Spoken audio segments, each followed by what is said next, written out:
Gentlemen, ladies, the live stream has started, so I'll open the meeting. And the first item on the agenda is the election of chair. So can I have nominations, please? I propose Councillor Evans to chair. Is that seconded? Yes, it's seconded. In which case, I declare Councillor Evans duly elected as chair. So over to you, Councillor Evans. Thank you very much, Philip. First of all, can everyone hear me okay? Okay, very good. Item number 2 on the agenda, announcements. I'd like to inform the meeting that this meeting is being live streamed at the moment and is currently being recorded for the council's YouTube page, so members of the public can view the video afterwards. Could I also make sure that can you also make sure that all mobile phones are turned off or set to silent, please, if possible. Item number 3 on the agenda, apologies. Obviously, all members of the subcommittee are present. Can I just take the opportunity just to clarify, Councillor Hocking, are you? I did see that Councillor Hocking was listed originally. Sorry, Chair. I believe she's got mixed up. She messaged me, and she's no longer in the meeting, as far as I'm aware. Yes. Okay. That's fine. Right. Are there any apologies from officers? I presume not. No. Okay. No. Thank you. Item number 4, declarations of interest. Are there any other declarations which members would like to declare which haven't already been printed on page 4 of the agenda? I take that as a no. Okay, thank you. Item number 5, Licensing Act 2003, new club premises certificate, Bedworth Rugby Football Club, the Old Nursery, Nicholas Chamberlain School, Walkington Road, Bedworth, CV12 9EA. And this is a report from the Director for Democracy, Planning and Public Protection. So, can I welcome all of you to the meeting? Can I ask Alison and Chris just to introduce yourselves and your positions, if possible? Hi, my name's Chris Alexander. I'm the President of Bedworth Rugby Football Club. I'm Alison McHugh and I'm the Secretary of Bedworth Rugby Football Club. Thank you very much. We do need to go around just to introduce who we are. So my name is Councillor Evans. I'm chairing this subcommittee. The other members of the subcommittee are Councillor Croft and Councillor Wilson. We have Philip Richardson in attendance, who I presume will be the council's legal representative for this subcommittee. We have Julianne Lloyd, who is our licensing services officer, licensing services manager. Not too sure your specific title. I'm now senior licensing officer. Yeah, the boss. We also have Carl Jacobs, who is head of the licensing department. We also have Kelly Baxter, who is a committee clerk for the council. I believe I've gone through everybody. Yep. So I need to read this out. This is the important bit. I have the duty to remind parties of their right to address and present evidence to the subcommittee, and, if permitted, to question other parties. It's also my duty to remind parties of their legal right to be represented at this hearing. Could I ask the council's legal representative to confirm that the notice of hearing has been given to the prescribed parties and to advise of any notices received from a party regarding attendance and witnesses? Thank you, Chair. The notices have been posted in accordance with the legislation. The only representation received is that which is within your agenda papers, and you'll also note, Chair, that the applicants have provided you with a rebuttal statement. Okay, in which case, I presume I know the answer to this question, but could you advise whether any notice of withdrawal of representations have been received? None at all, Chair. Okay, thank you. Chris, and Alison, could I just confirm whether there's any further documentary evidence that you wish to produce which you haven't already done so in this report? Basically, is there anything that you want to present that you haven't already done that you haven't already presented to Julianne? No. Yeah, that's fine. Brilliant. So basically, I'll explain the procedure. So Chris, Alison, one of you will be able to present your case to the committee. Members of the subcommittee will then be given the opportunity to ask you questions or seek any clarification as to what you've said. I don't believe we've got any responsible authorities or interested parties present. But you will then have the opportunity, if you wish, to call in evidence in support of your application. So I don't believe you do have anybody else in this meeting who you wish to call, but you do have the right to do that if you wish to do that. If you do have any additional individuals which you wish to call, members of the committee also have the right to seek clarification from those witnesses. You will then be given the opportunity to make a closing statement to the subcommittee. So in which case, I'm happy to hand over to you if you wish to outline your case to the subcommittee. You can take as long as you like. Hi, so Bedworth Rugby Football Club has existed since 1970. And for a large proportion of that, we had our own premises in Smarts Road, which was a licensed club premises. The lease for that premise ran out, expired 3 years ago, at which point we relocated to Nicholas Chamberlain School, where we run our sporting activity from the school, and it was always both our intention and that of the school and the trust that when a suitable location became available at the school, that we would occupy that as our own social space. That became available earlier this year. The building itself is referred to as the old nursery. It's also the former sixth form college. It's within the school grounds, but an entirely separate building with separate access. And it's in respect of that we now wish to move our social activity, and hence the reason for the application for the licence of club premise certificate.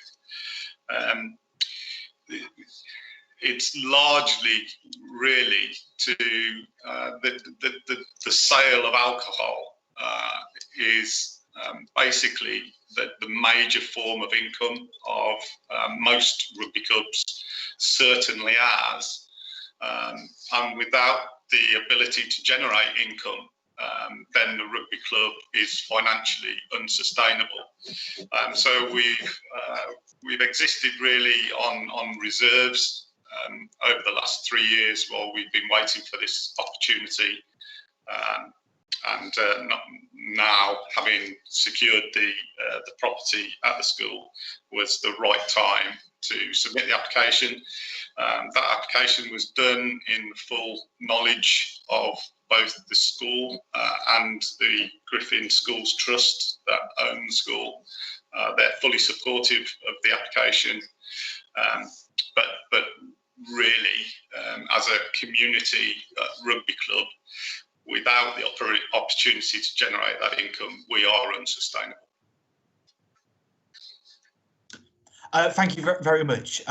Alison, is there anything that you'd like to add to that? You don't have to, but you can if you like. No, just a little bit. The relocation is obviously fully supported by the RFU and Sport England as well. They want to keep rugby in the community in Bedworth. So that's a really big factor for us. We are in negotiations with the Trust and with the school for the community use agreement, which has got the support of Sport England and RFU as well. They don't want us to see, they don't want us to leave Bedworth. They want us to stay there. That's our home. That's where we belong, etc. So it was just to add that bit in, really. Okay. Great. Does any member of the subcommittee have any questions or any points of clarification that they'd like to put to Chris or Alison? Chris? No? Sam? No. Could I just ask one question? Obviously, in front of us tonight as councillors, we have an objection from a Mr. Richard Mendham, who has given his address as Nicholas Chamberlain School. Can I just clarify, the school and the Griffin Schools Trust are presumably in favour of your application? Yeah, absolutely. I mean, they themselves invited us when the lease was due to expire.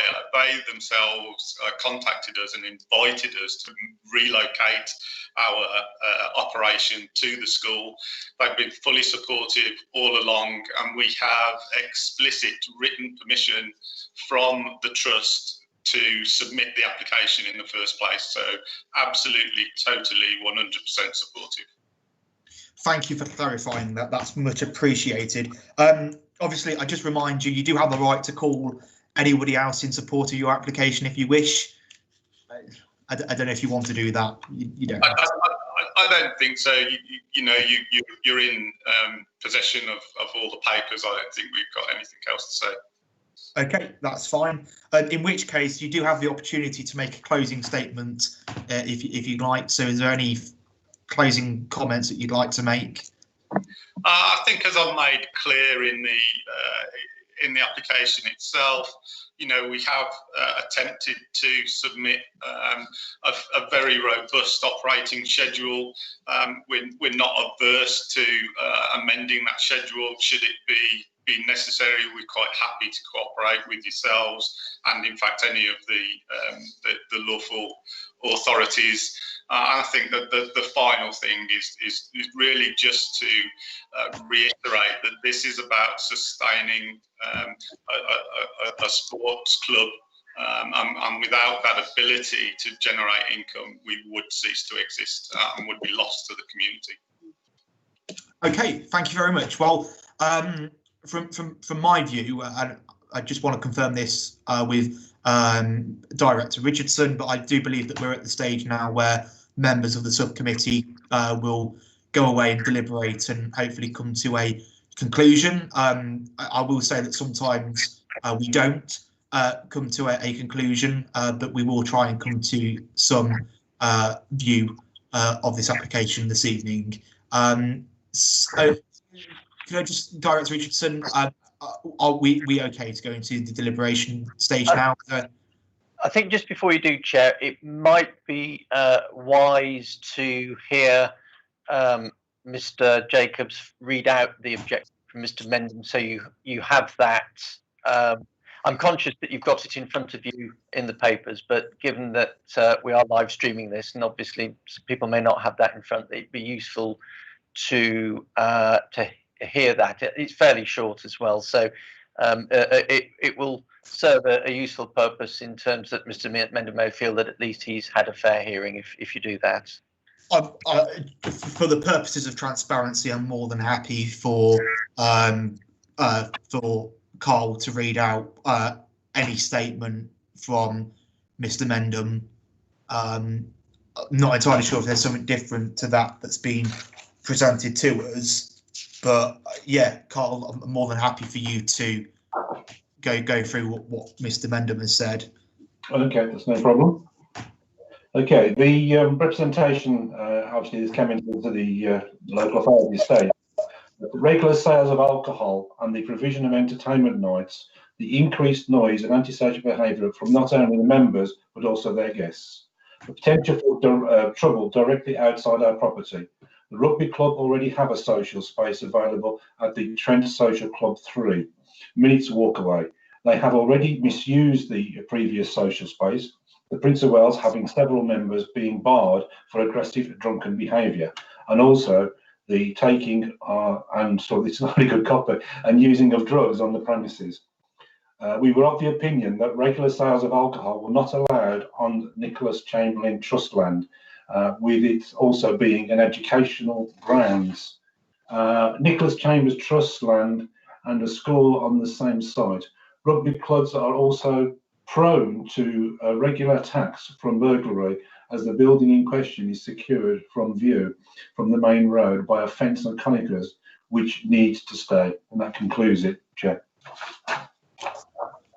Thank you, Carl. I do wish to ask Director Richardson a question. Obviously, within the procedures for licensing hearings, applicants do have the opportunity to cross-examine any interested parties. This is written on the basis that the interested party is in attendance at the hearing. Would it be prudent, do you think, for me to give the applicant the opportunity to respond to that statement should they wish to? I think it would be, Chair. I just add, though, that they have already provided you with a written response, which is in the papers as I think it's Appendix E. So you have a fairly detailed and robust response, which deals with all of the issues that have been raised by Mr. Mendham. Okay. In which case, Chris, Alison, is there anything that you'd like to say in response to that statement? I mean, I do accept that you have gone into some detail about this. Provided you have that evidence and will, our response to Mr. Mendham's objection, provided you have that and you will have access to that in your deliberation, then I don't think we've got anything further to add. Okay. In which case, I think we are at the stage where members can go away and deliberate. So Kelly did kindly set up a separate meeting for us. So I suggest that we leave this meeting and then rejoin on the other meeting. Chris, Alison and officers, you don't need to do anything, just wait. Okay. Sorry, Chair, can I just say, just to stop the live stream as well,